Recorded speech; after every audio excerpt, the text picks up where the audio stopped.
বিশালাকায় গড়ন, ভারী চোয়াল আর হিংস্র চেহারা, তবুও ডাইনোসরের প্রতি মানুষের আগ্রহের যেন কমতি নেই। লক্ষ কোটি বছর আগে কোনো এক প্রাণী যে পৃথিবীর বুকে স্বমহিমায় দাপিয়ে বেরিয়েছে তা ভাবলেই জনমনে শিহরণ জাগে। এবার সেই দুষ্প্রাপ্য প্রাণীর কঙ্কাল নিলামে তোলা হলো লন্ডনে। বাংলাদেশি মুদ্রায় ১৮৭ কোটি ৭৩ লাখ ৬০ হাজার টাকায় বিক্রি হয়েছে জুরাসিক যুগের ৩টি ডাইনোসরের কঙ্কাল।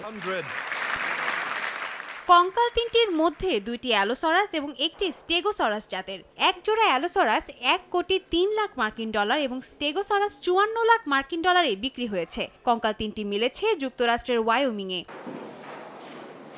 নিলামের আগে ডাইনোসরের কঙ্কাল তিনটি রাখা হয় ক্রিস্টিসের লন্ডন শোরুমে। আয়োজকরা জানান, ডাইনোসরের কঙ্কাল নিলামে তোলা একটি বিরল ঘটনা। বিশেষ করে তিনটি কঙ্কাল একই সঙ্গে সাজিয়ে রাখা বেশ জটিল একটি প্রক্রিয়া। তবে চোখের সামনে ডাইনোসরের কঙ্কাল দেখতে পাওয়া মজার একটি অভিজ্ঞতা বলে জানান কর্মচারীরা। এর আগে চলতি বছরের জুলাইয়ে কলোরাডোতে পাওয়া একটি স্টেগোসরাসের কঙ্কাল বিক্রি করা হয় $4,46,00,000।